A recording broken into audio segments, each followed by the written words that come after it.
Datuk Seri Najib Razak is placing the blame for the 1MDB fiasco squarely on global financial giant Goldman Sachs.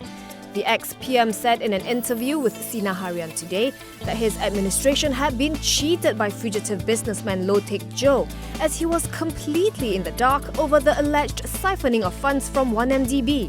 He said he merely saw Low as someone with close ties to the Middle East, especially to the United Arab Emirates and Saudi Arabia.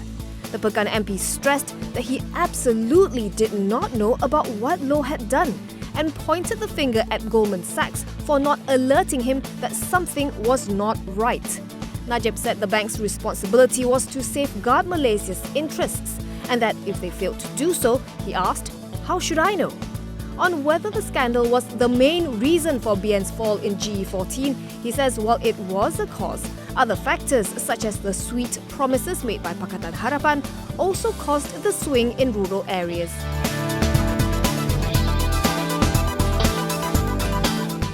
Khazanah subsidiary Silterra Malaysia has been selected to partner Beijing Yandong Microelectronics to set up an 8-inch wafer fabrication plant in China's capital. The facility, which involves an investment of 2.9 billion ringgit, is listed as one of the 20 key projects of the Beijing Science and Technology Creation Center in 2018. It will cover 73,260 square meters and is expected to start operations by the first quarter of 2019, with an estimated monthly output of 50,000 wafers.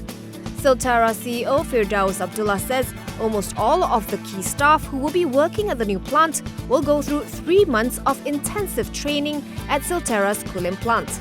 Silterra will also be transferring its process IP to manufacture new chips.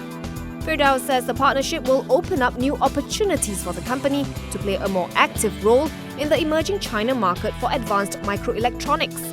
Beijing Yandong Microelectronics is a subsidiary of state-owned Beijing Electronic Holding Company.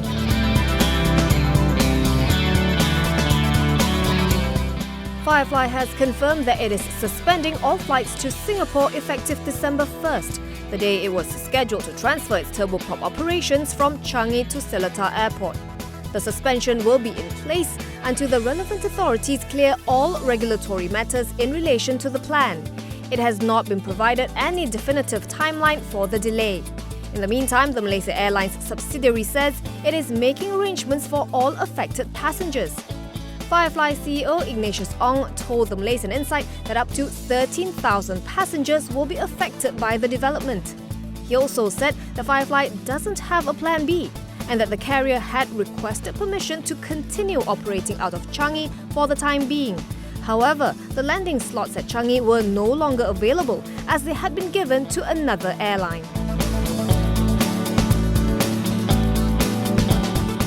AMMB Holdings reported a 5% rise in second quarter net profit on higher net interest income and Islamic banking income. Earnings stood at 348.2 million ringgit from 331.5 million ringgit. Group revenue rose by 9% to 2.3 billion ringgit from 2.1 billion ringgit. AMMB declared a dividend of 5 cents per share.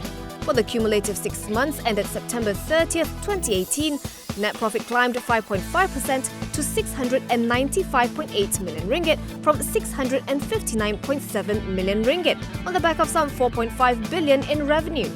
Group CEO Datuk Sulaiman Muhammad Tahir says the group continued to build on the good progress made last year with improving trends in its income momentum, operating leverage and profitability. AMMB will continue to focus on driving its income growth momentum in line with its key segments and products strategies. Current and savings accounts growth is one of its key priorities this year. The group also aims to strengthen its capital position further and deliver sustainable dividend payout to its shareholders.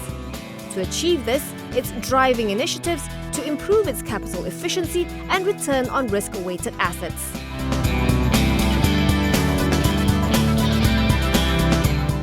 Hub-Sing Consolidated says third quarter net profit rose by 10% to 190.7 million ringgit on the back of investment tax allowance on a biogas plant.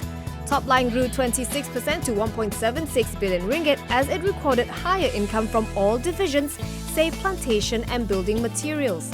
On its current year prospects, the company expects CPO prices to stay low, weighed down by high inventories and low prices of competing vegetable oils. For the building materials division, it is bracing for subdued demand and compressed margins. Still, Hub Seng is optimistic of achieving satisfactory results for the financial year ending December 31st, 2018.